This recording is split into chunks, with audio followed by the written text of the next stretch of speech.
All right. We're live on paraglidingtalk.com. I'm your host, Robert Michiels. Glad you're here. I'm excited about tonight's show. Harvey Milne is with us tonight.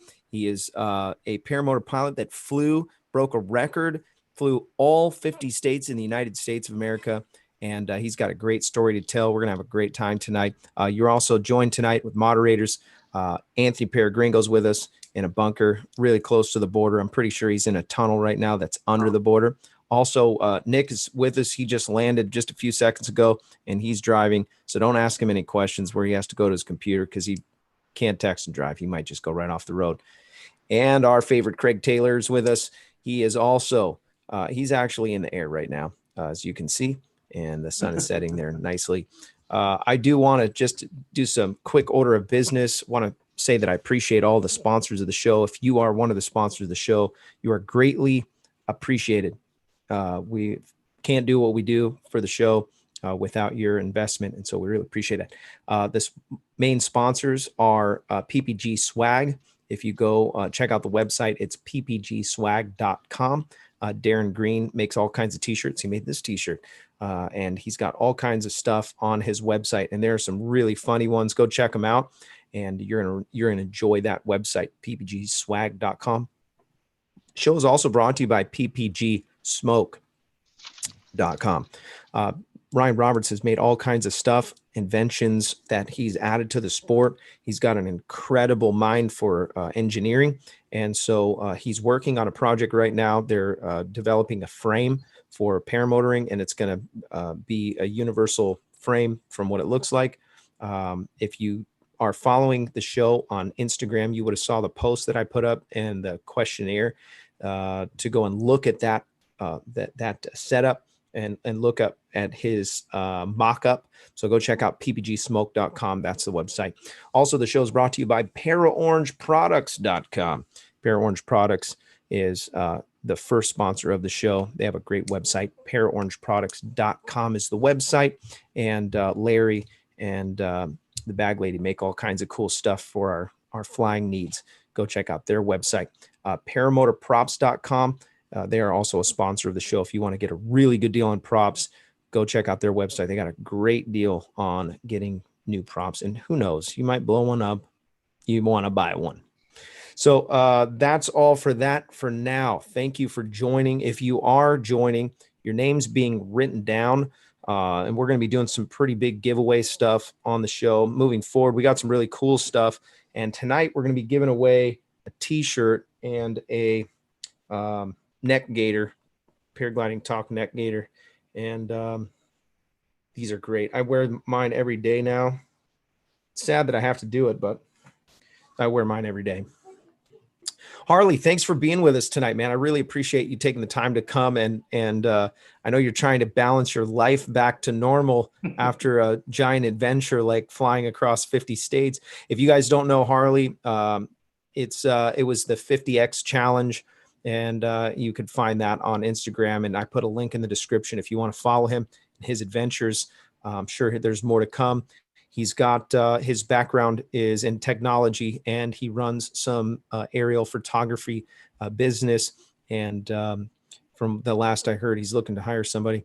So if you're interested, reach out to him in the chat. We've got all kinds of great things lined up for tonight's show. I want to fire right off with some of the hard questions, and let's dive into your adventure. What were the unseen hurdles along the way? I think the things I had sort of initially thought I would anticipate, and by the way, thanks for having me back on the show. It's kind of fun to be back, right? I mean, did the first show with you right after the first flight, and so a lot's happened since then. But I think the biggest challenge, obviously, that I faced throughout the whole thing was the whole change that we faced as a society. That definitely did really change sort of how things were going and how I had to operate for a while and so forth. But if I really reflect back, I've been incredibly lucky because things went so much better than I ever thought they were. I think really the toughest thing at one point was waiting for parts when I broke some equipment out in Missouri. But other than that, really just adapting to how we're operating as a society was the biggest change. That was the biggest challenge. Yeah, Yeah, by far. yeah, COVID and all the garbage that came with it, shutting Yes. down. Okay. Yeah. What about logistics wise? Did you have some hurdles that you unanticipated hurdles, things that you weren't prepared for? And I'm digging because there's going to be other people that are going to want to do adventures like this. Yeah, the only thing that I wished I'd been a little better organized on was, when I did sort of break a prop and break a fuel tank out in Missouri, I didn't have a spare fuel tank. So having one entire full set of gear that's broken down that you can leverage was the only thing I didn't have. Early on in the trip, I was supposed to have my spare engine with me. And when I broke that first exhaust out in the Grand Canyon, it would have been nice to have had that. And so, yeah, it was a bit of a challenge because I had to have that welded up, and then I was waiting, 2-3 days for some equipment to show up. So it would have been nice if this had been a race that actually counted. Having those spare parts would have made a big difference. But I'm very thankful to say that, I literally only had one significant incident that broke equipment, and I had, lost a couple lines on another minor incident. And even then, they weren't catastrophic. So once again, I think I was fairly well prepared from that perspective. But if you're going to do it as a race and do it in less time than I did it in, then definitely having all of that equipment is good. Logistically, I was very fortunate. Early on in the trip, I had places to go, right? I had friends that had say, "Oh, come park your camper outside my house and stay for a day or two."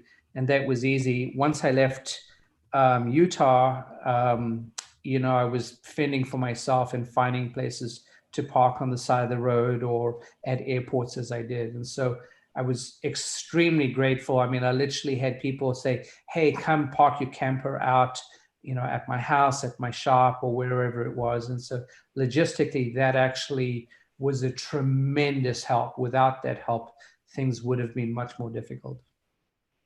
Interesting.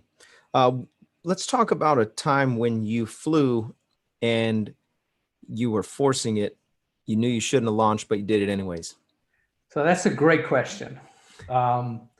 Because I did. There was one occasion in particular, I won't forget it, and it was a very defining moment for me, which is that I had gone from Arkansas into Tennessee, and a reporter had, I was trying to work it out with the reporter so she could come and do the interview, and the weather really wasn't cooperating. It was, already blowing 12 miles an hour when she called me at 7 a.m. The forecast was horrible. And I said, "If you get out here quickly, we'll do it." And so by the time I launched, even with the Snake 18 meter, it was blowing 15 and it was gusting 20. And this was still when I was not very confident on this glider. And I launched vertically. And while I played it very safe, I landed, and obviously I conducted did the best that I could with the flight and landed safely. But it was scary. It was very, very scary. And I made that decision that day that I wouldn't do that again. I don't care, who wants to do an interview. And I might just add that particular interview, the story that Winnie did was amazing because it got picked up coast to coast. I had people from Hawaii calling me. I had friends in Fresno going, "Oh, by the way, they just played that story here in Fresno and in Seattle." And so it blew me away. And then, of course, the phone didn't stop ringing that night when I had several other reporters reaching out to me. So the story got me a lot of sort of exposure, but was it the smartest thing I did on the trip? And by far it wasn't. When you talk about these meetings with the news, did you do a press release before you would show up into a city, or how were you organizing that? Yeah, so I, typically it was taking me about when I was completing 1.6 states per week. And so my basic cycle was I would fly somewhere, and then the day after I'd be trying to get all the social media stuff done. And then I would start to call the contacts that I had in the next state and say, hey, I'm on my way that way. Where am I going to connect? Or even sort of when I first got there, we would start to figure out where I was going next and roughly how many days before I would get there. And so part of that cycle was to reach out to some of the local media that were out there. And so what I discovered after Hawaii was that radio stations weren't really interested in the story, but news were, and particularly because of the charity portion of what I was doing. It was a nice story that people said, hey, there's this crazy guy trying to fly around the whole country, but he's actually doing it for a good reason. He's raising money for charity. So that was kind of fun. And of course, once I got to Florida and I was on Aviator, then things had picked up some more. But of course, right after that, COVID came along, and I didn't do any press at all from the time I left Florida all the way until I got to North Dakota. And even that was just for a very local newspaper that was there. Excellent. Let's talk a little bit about close calls. Did you have any close calls, and then what did you learn? Yeah. When I talk close calls, I'm not talking like, oh my God, I could have died. But there were a couple occasions where I could have got hurt. The very first one, of course, was in Hawaii when I had an engine out and landing in 6 feet of grass. And, the glider came and I was pulled forward and I lay flat. And I literally did lay there for a couple seconds trying to make sure that everything moved. So that by far was what I considered to be a pretty serious moment, but it was pretty good. I think the other one that still comes to mind is in in Texas, out in Austin. I'd come over some trees. The wind was coming from the opposite side of the field.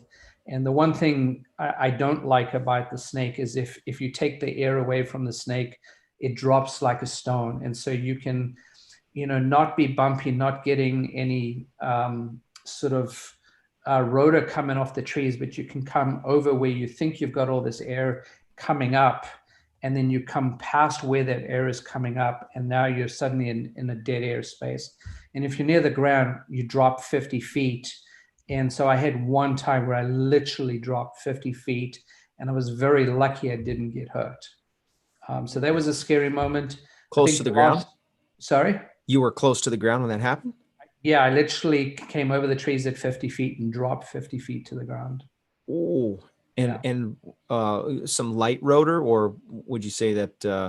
There was no rotor. This was just bad decision making on my part, because I wanted to land close to where that was, where most of the tree was coming, most of the air was coming across the field and then pushing up over the tree.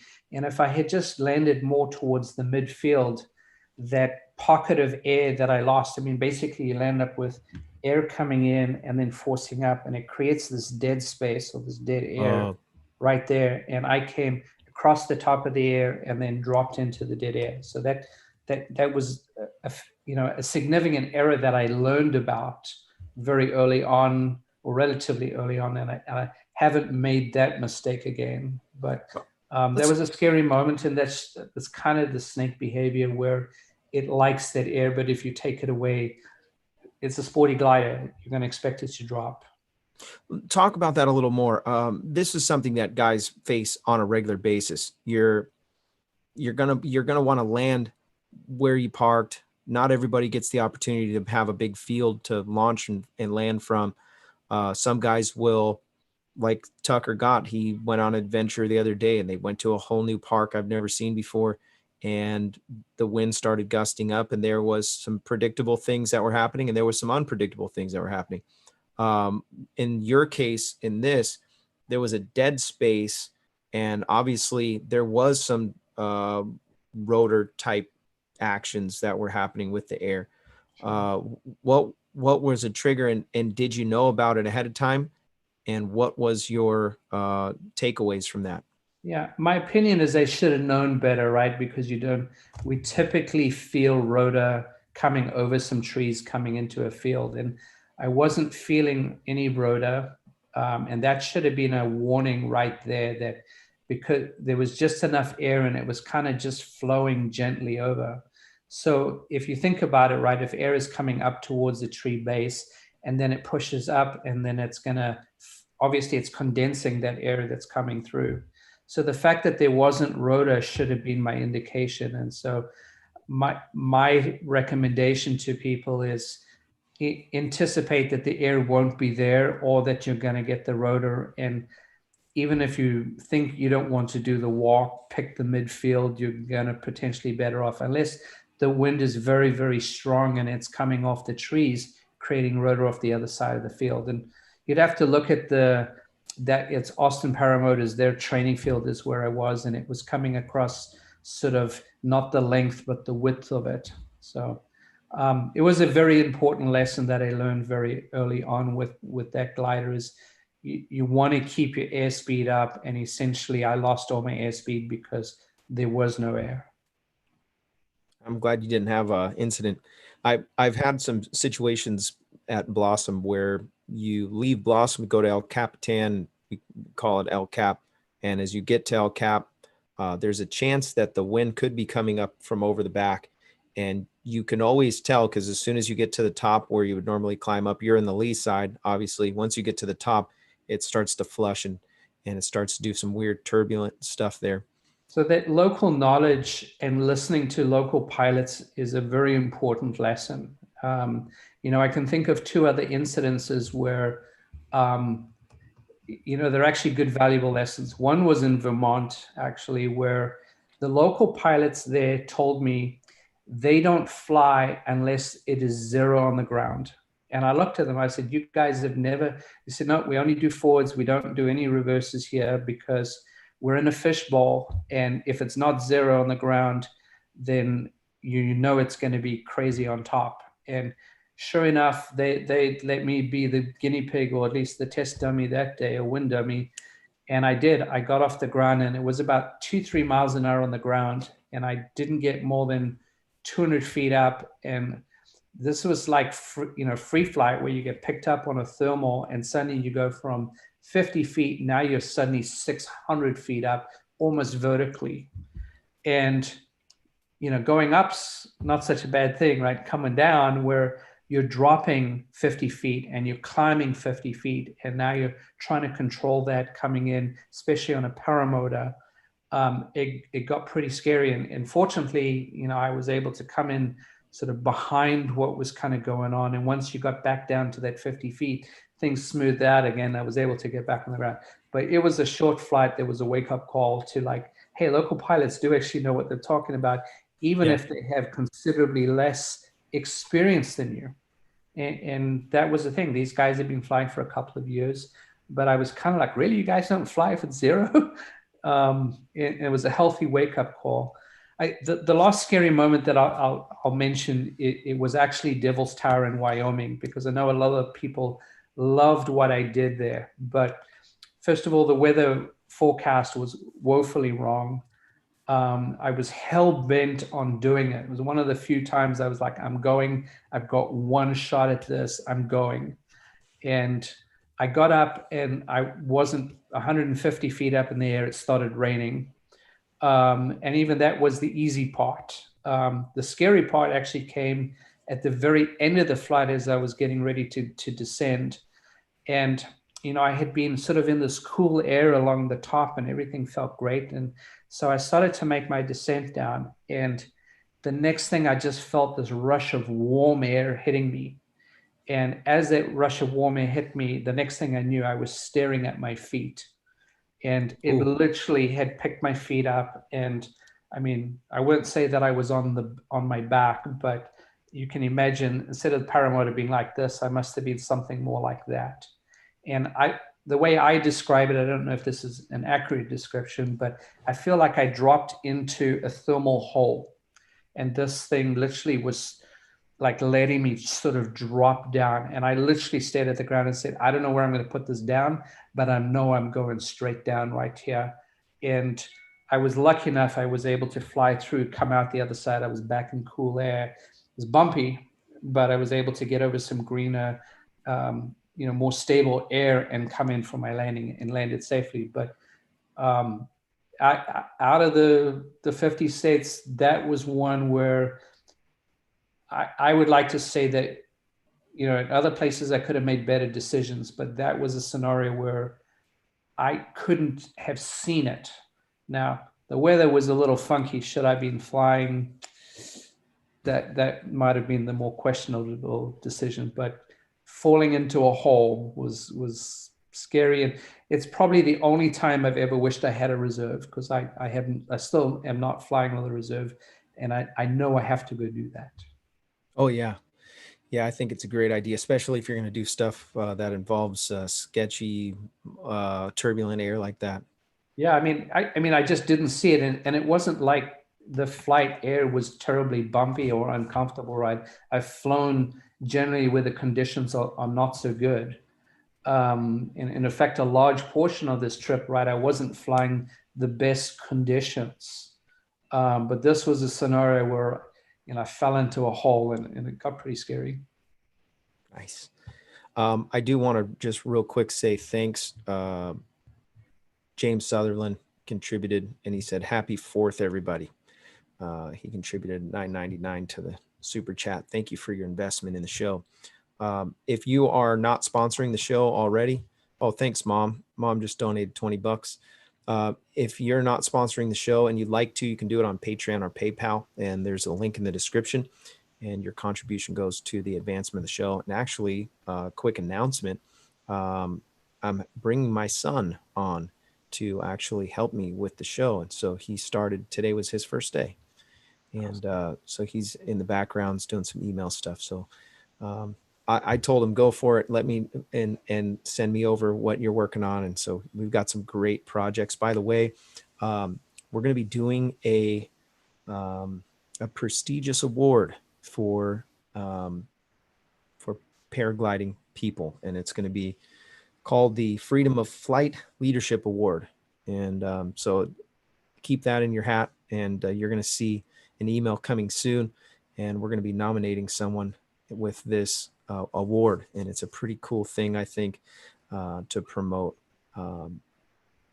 positive things that people are doing in our sport. And there's so many of them. There's so many people doing things like mowing the launch sites and, opening up new venues at airports and making relationships and inventing new things for the sport and, energizing people. And there's tons of stuff. So Freedom of Flight Leadership Award, I'm pretty excited about that. We'll talk a little bit more about that in the after show.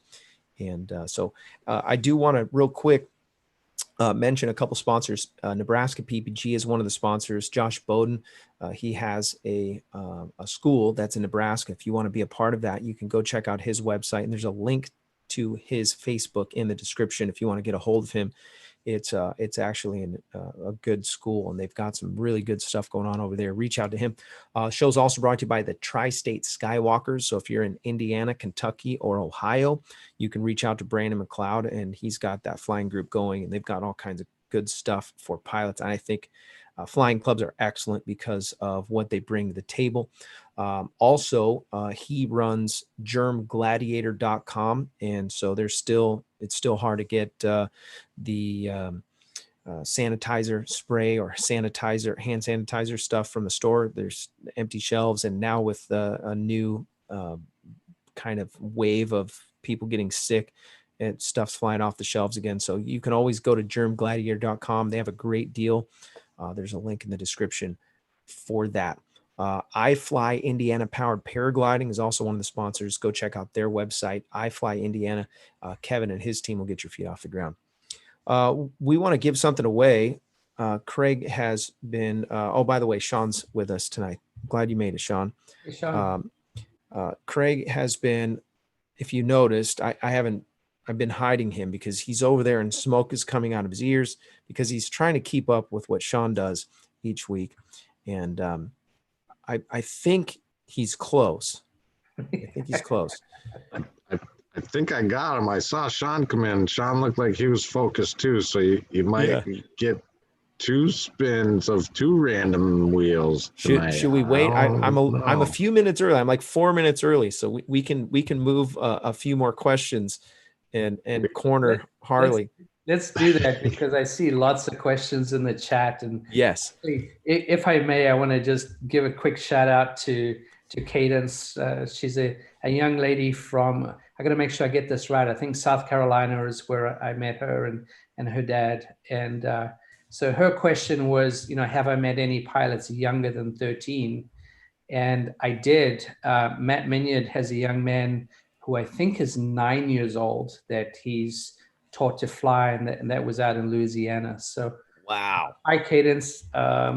Still love that picture of you sitting on the paramotor. It's one of my favorites from the trip. So it's good. My word, that's a youngin. Yeah, he's a very young guy.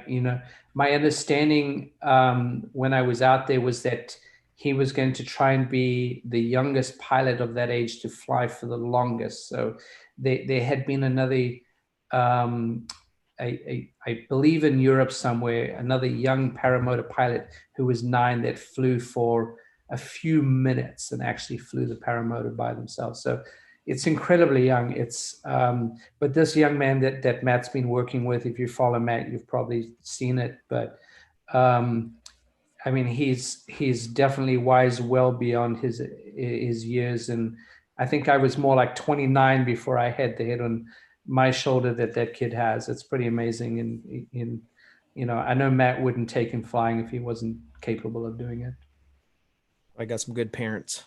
Yeah, his dad flies. I mean, that's of course one of the stories from Louisiana, right? Was I was waiting to go fly with Matt, and next thing we go across the the long bridge to the other side. I think I want to say Alberta or something like that. I don't remember the name, but almost turned into a mini fly-in because there were like 12 of us, the guys that I had flown out of Mississippi, surprised me and just came up and showed down. It was very, very cool, and I had a blast.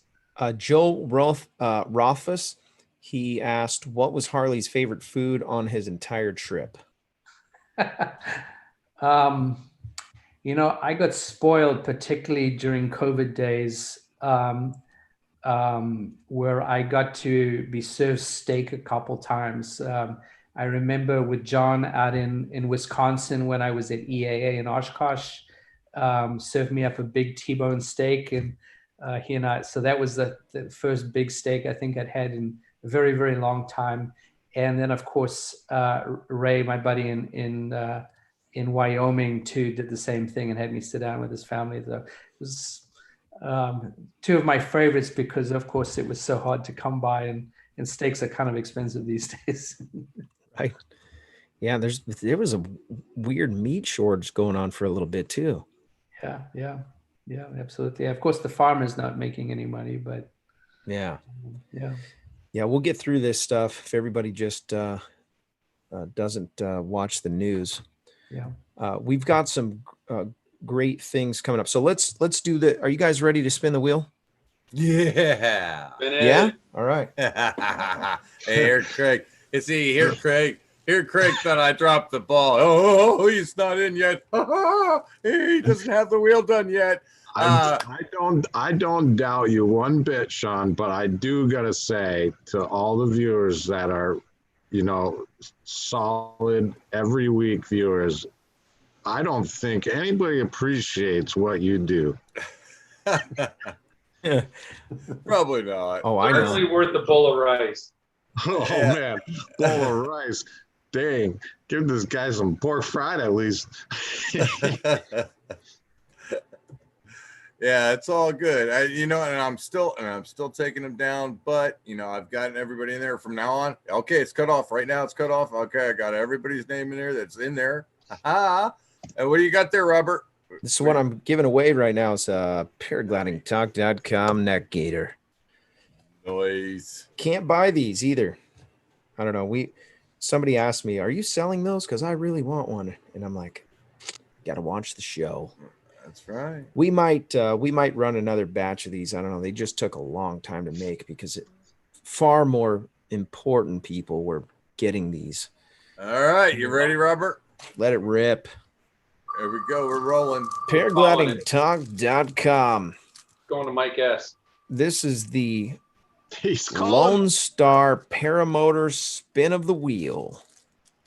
Oh, You gotta Oh, love to kite. fellow Raptor, ugly Raptor. Really? live to kite. Live to kite. Congratulations, Live to kite. To kite. Congratulations. Neck gator. Congratulations. Winner chicken dinner. Awesome. Live to kite, if you will please reach out to me on the website under contact and tell me your address, and I will ship this out to you immediately. Or I can just give it to you if you want to come to Blossom. Is he a local? He's local. Yeah. Loco? Local. They say. Local. Congratulations. These things are really awesome, by the way. Thanks, Craig Taylor. Appreciate you getting these. they're picking up the pace. Are they? They told me 6 weeks on the Clearwater pools, and they showed up 2 days ago, and it was only about 2 weeks. Really? And they sent an email asking if we want another batch of those. Yes. Pull the trigger. We want another batch. Do it. I'll look that up. I meant to ask you. Okay. Excelente.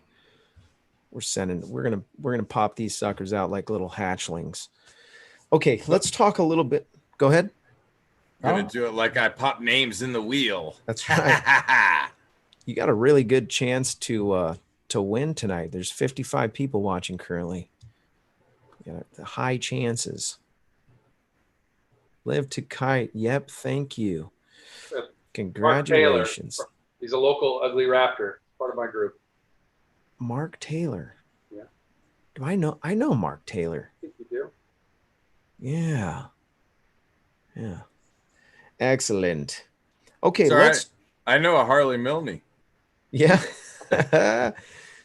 I'm surprised anyone remembers my name still.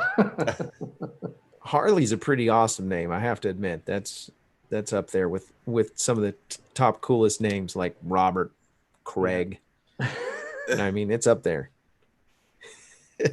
Lucky that way.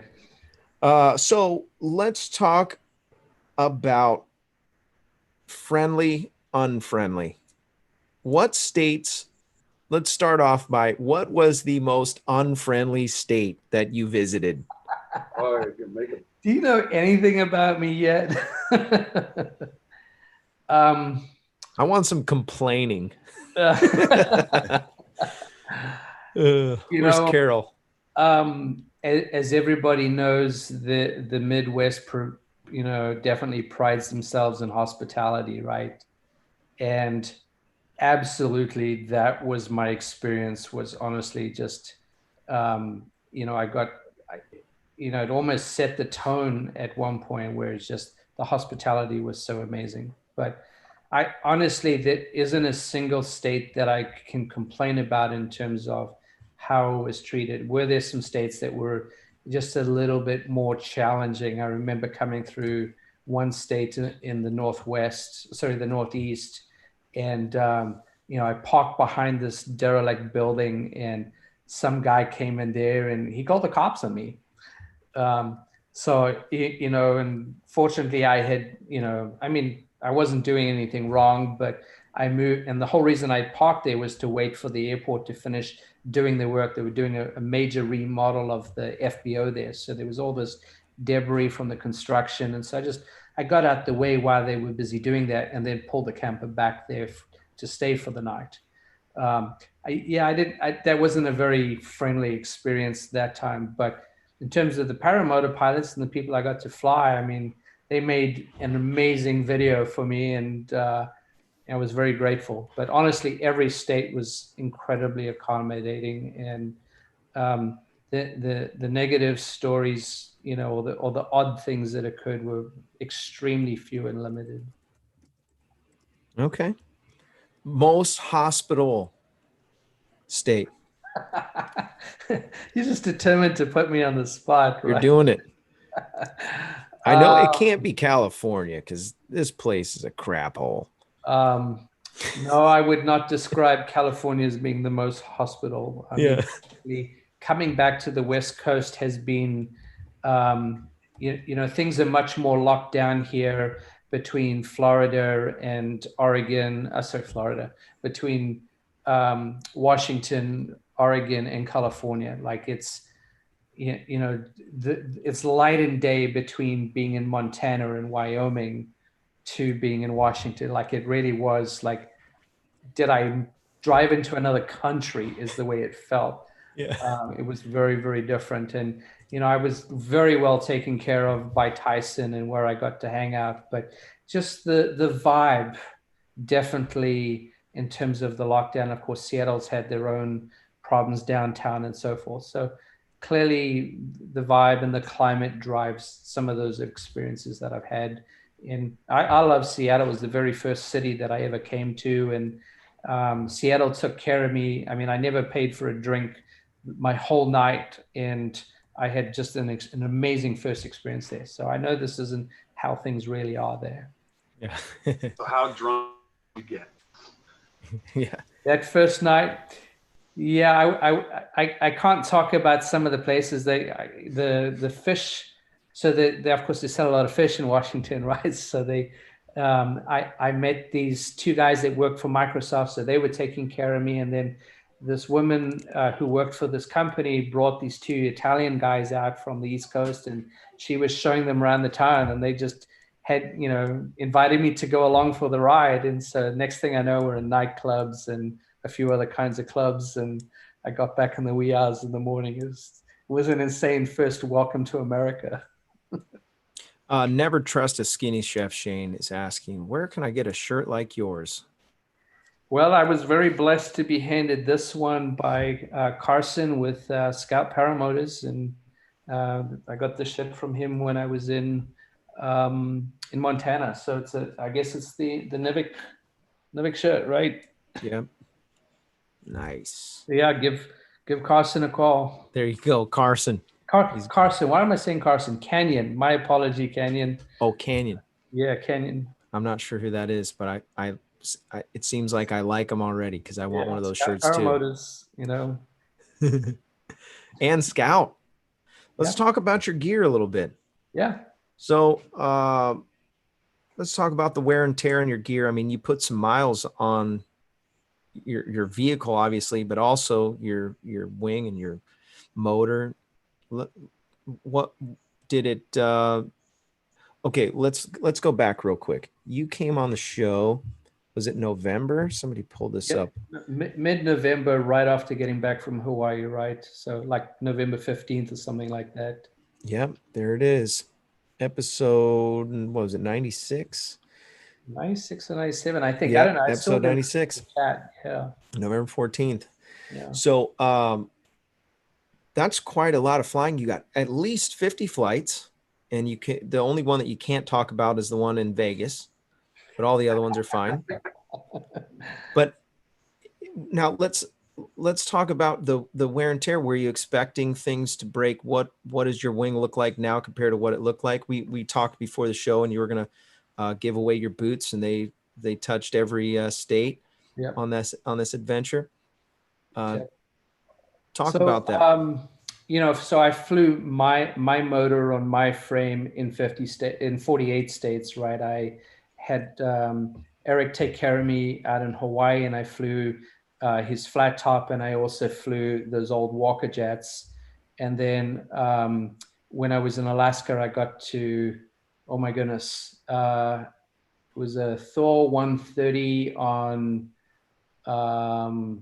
goodness, I cannot remember the frame for the life of me. But so for the 48, I obviously flew mine. And the frame is amazing. I know not everyone is a Black Hawk fan, but I've always been taken care of by Mike Robinson, and honestly, that frame stood up incredibly well. And in particular, the 3.1 with the plate that they have on the back, literally you can take an engine, put it on, it's slotted, slide it, and that's exactly what I did when I actually broke one. Where, I mean, the video's out there from Missouri when I literally pulled myself on there and dropped all the way down and did break the prop and so forth. But that frame, like the wear and tear, throwing it in and out of the back of my truck, you know, for 175 or 180 flights, you know, really stood up incredibly well. And then, of course, I'm running the Vitarazzi engine, and, you know, I have 150 hours on that engine. I flew more than 100 hours across those 85 locations, and it's going strong. Like, I'm extremely happy. I did the whole 100-hour service where I cleaned the head and I did a carb kit in that. And honestly, the engine itself stood up incredibly well. And unfortunately, I did lose a couple of exhausts, but the one I'm on now, I'm out of the cold temperatures, and so far it's holding up pretty nicely. So I'm very happy with that. My gliders, as you know, I had 2 gliders. I had a nitro, but I predominantly flew, I think for 48 out of the 50 states, I flew the Snake 80 meter. And that glider, once I had got the length of the brakes right, and I still think I should take a little bit more out, but I waited until Florida before I finally shortened those brakes, and then suddenly I could land, and I learned how to fly the thing. So nice. that glider is also stood up incredibly well. I've flown it in some, you know, less than ideal conditions where you want to be on a bigger glider. You'd rather be on an A or a B than flying on a C. But I like the glider. I really do. I love it. But I got to fly a lot of other gliders and fly several other different machines throughout the course of the trip. And I was just, you know, so incredibly, I mean, I still get excited now every time someone says, hey, you want to fly this wing? Or they throw an engine at me, because that really became kind of a bit of a thing, particularly for the second half of the trip. And my regret was not flying more of the wings that I had opportunities to fly. Oh, so you had a lot of guys that you would fly with would offer their wings and say, hey, try this, try that. Mostly dealers, right, and schools and so forth would do that, right? They had wings to do that. But, you know, my buddy Jeffrey out in Oklahoma, he let me fly, I want to say, I don't think it was a Mojo, actually. I think it was, goodness, I can't remember. I'd have to look through the notes, but he let me fly his personal wing. And I was a Mac Para, if I remember correctly, like a 24 or something like that. And so, yeah, you know, particularly towards the end of the trip where people could see that my skills had improved, right? I wasn't crashing every 5 minutes, and you know, people decided that they were willing to risk their equipment on me. Yeah. That's how I feel now, like, too. You break it, you bought it, and nobody ever said that, which was, you know, very, very nice. Yeah. In the beginning days, nobody would let me fly their stuff. Yeah. That's hilarious. Case, right. Especially after flying a flat top through into a palm tree, you know, it was a close call that day. So about the flat top, what'd you think about it? I'll say the same thing I said back then. I actually enjoyed flying it at the time. Do I like it on the ground? I hate it on the ground. Too heavy? It's not just weight. It sits very low. You need to be Delshanzi's height, right? 6 foot and change, so that it doesn't hit you in the heels. Admittedly, and I'll say the same thing that I said, you know, in my response to him online, was that had I adjusted all the harnesses, would it have been a little bit better? Yes, but I was flying someone else's motor where I didn't want to adjust it so that he'd have to go figure all that stuff out again. But I flew so many different machines, and they all definitely have their qualities or some things that you may like a little better than other things. And I've been really happy with what I've got. I don't get a lot of torque on it.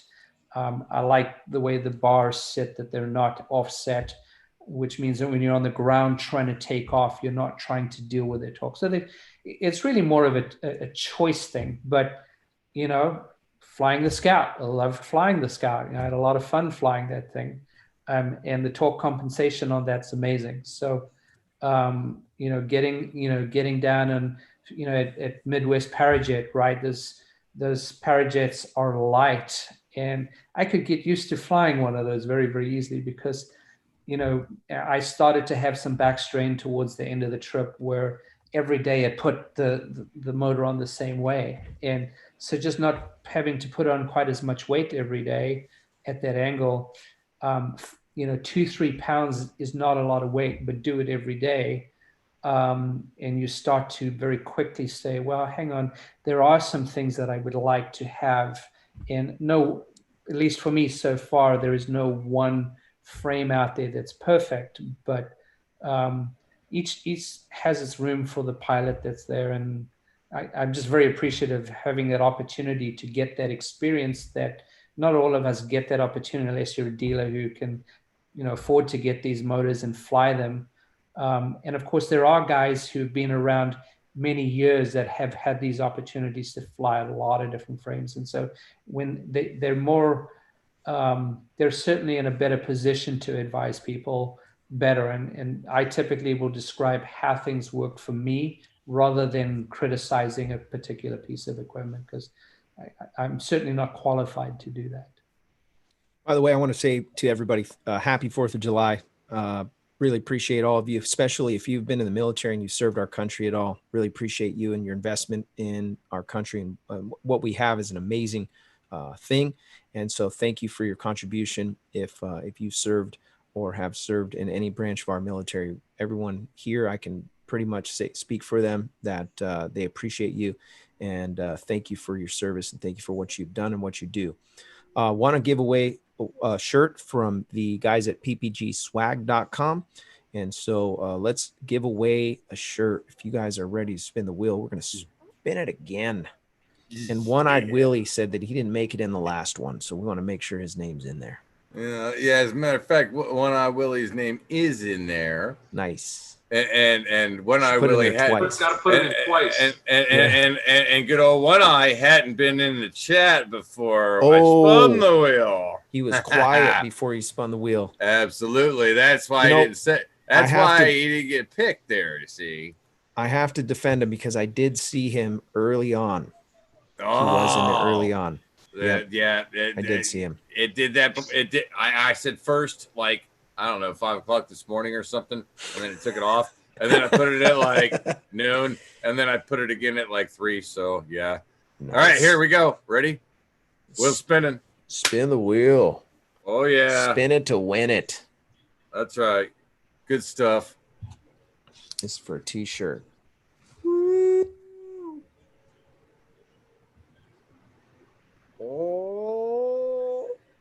Oh, Resurgence PPG. Congratulations, Todd. Resurgence PPG. You have won you a t-shirt, sir. Congratulations. This is a great place to segue into Craig Taylor's part of the show. Congratulations, winner, chicken dinner. What do you got for us, Craig? Resurgence PPG is a 501c3 nonprofit for veterans by veterans. Their mission is to provide an opportunity for emotionally and physically adaptive and capable veterans and warriors to overcome personal challenges through adaptive sports participation. Please consider a small donation if possible, even $1 if you can. If you can't, please use smile.amazon.com. Also available now on the mobile Amazon app. Smile can be replaced very easily. Resurgence PPG is a fantastic program that I hold very dear to myself and all of our veterans. No national NOTAMs or TFRs this weekend, but there are warnings for potential fireworks display areas. So check before you get in the sky, and have a happy and safe 4th. Really appreciate that. I love your service announcement. I never told him to do that. He came up with that, and I think it's awesome. So great Hey, service Robert, announcement. can I add to that quickly? Sure. Yeah. So I had a great conversation. I want to say it was yesterday with Todd, but you know, a lot of us try and sell off our secondhand equipment, and sometimes we have things that nobody really wants to pay for, right? Spare helmets and stuff that, you know, not everyone considers to be of great value. But one thing that Todd was telling me is that while a lot of the contributions that come into Resurgence actually are utilized to get training for individuals, the bigger challenge is to actually get equipment for those guys so that they can keep flying and actually have their own equipment so that they can fly regularly. So, you know, I would encourage everyone, if you've got equipment that, you know, you don't really feel that you can sell, or yeah, maybe the wing is a little bit older, but somebody could learn to kite on it, or helmets, or you know, anything else paramotor related, I would say give Todd a call, because there are definitely guys out there that could use some of the equipment. So, you know, it was great to hear that from Todd, and certainly it gave me some food for thought.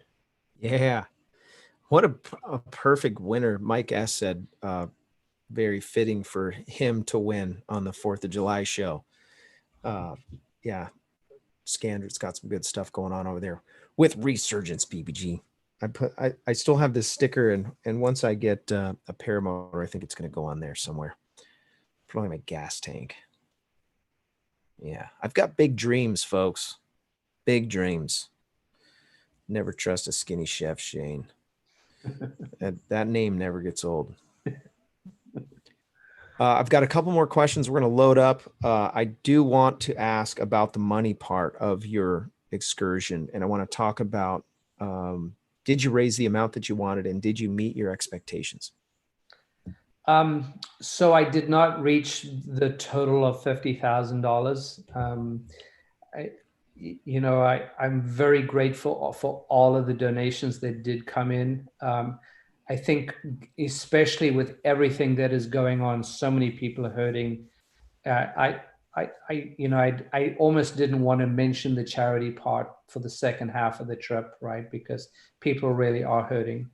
The short answer is, I have the numbers here actually. So I finally did this yesterday. Let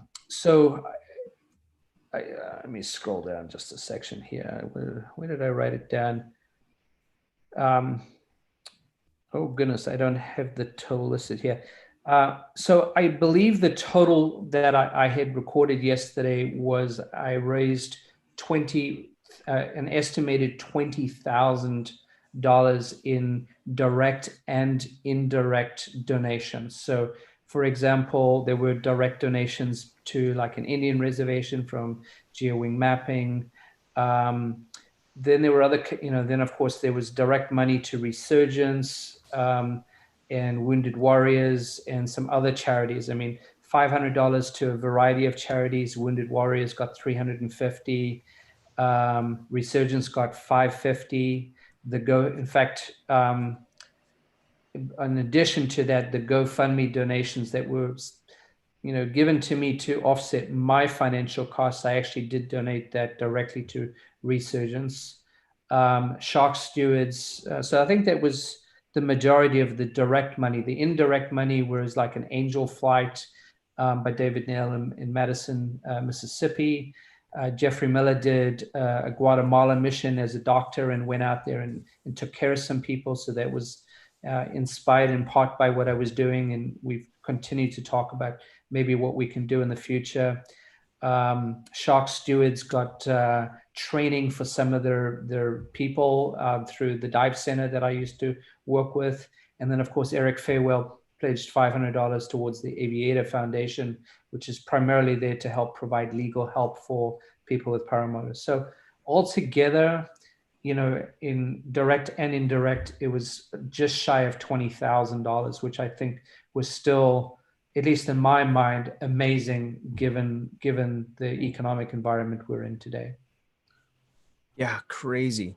I can't imagine being able to accomplish, and you did it. And I'm glad you did, man. I'm glad you stuck to it and you were able to accomplish that. It's super cool, the adventure part of it, and the fact that you were vlogging along the way. It was great to watch and see where you were heading next, and some of the pictures. One of the questions Jim CR120 asked about was what has been, or what was the most awe-inspiring pictures, or what were the most beautiful sights that you saw?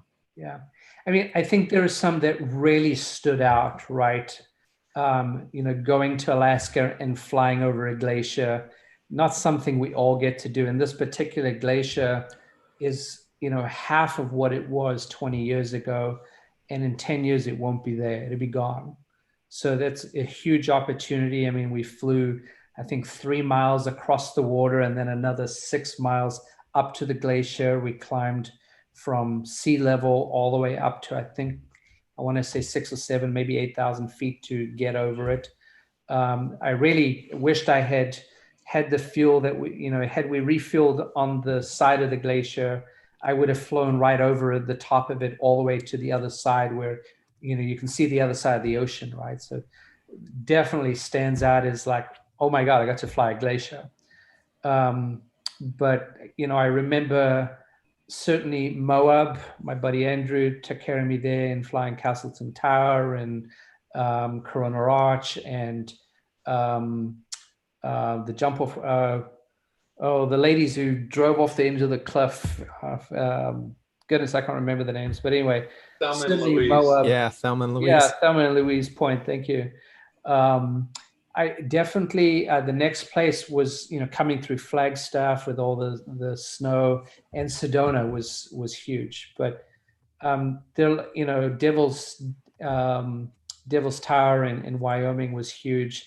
Having the opportunity to fly over Mount Rushmore, or not over it, around it, took a lot of planning and was not a slam dunk or an easy flight. And I don't recommend doing it unless you really know what you're doing. And then flying from an Indian reservation to go fly the Badlands. So those were definitely some big areas. Rhode Island and Massachusetts and Maine, flying with a couple people out there in Johnson Q and so forth. I mean, I just started putting together the second video of the highlights for those, and you know, just the color of the water and flying so close to houses over Rhode Island and Massachusetts and landing in a millionaire's backyard, you know, that was kind of cool. That is cool. Yeah, I liked your pictures. JP Tulo asked if you documented and if you're going to put out a video of your excursion. Yeah, so when I completed the first 25, I did the first 25 highlights. I did both a narrated and an unnarrated version of that. I'm really close to finishing the unnarrated version for the second 25. Nice. And hopefully I can do the narrated version right afterwards and put that out. So that will actually be the main thing. If I could get someone to help me do a documentary style where really I get to tell some of the stories, right? I clearly have a lot of interesting stories from, you know, things that happen, some of the people that I met along the way, some of the things that some of the distributors and resellers did in terms of, you know, getting me to fly these things. There's lots of stories around there. Might be fun to do a documentary style that's maybe 50 minutes. So if I can find a way to do that, that would be awesome. I probably should do a reel of some of the mishaps, or, you know, the failed launches and stuff like that. That might be fun to do as well, just to go like, you know, what's it, the face plants and so forth. There were a few of those, and it might be fun to do. Hopefully I can find the time soon to do that. Excellent. Well, we're at that 7 o'clock mark. I do want to just really quickly say thank you for the sponsorship from flytory.com. Fly Tory Pines is Fly Tory is the website. Tory Pines Gliderport is the place if you want to get some training in a really cool place. Probably the most beautiful place in the country. And it's my opinion, it is.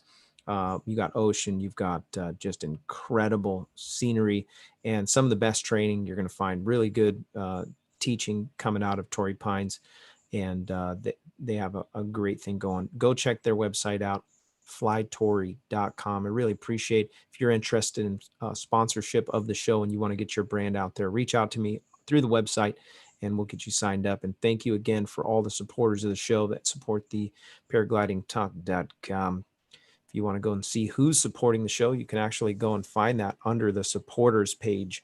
And if you're one of the patrons, your name's on a list. And so thank you all for joining. Harley, thank you again so much for coming on the show and sharing what great adventures you have. I'm sure you're going to have more, and I can't wait to have you on the show again.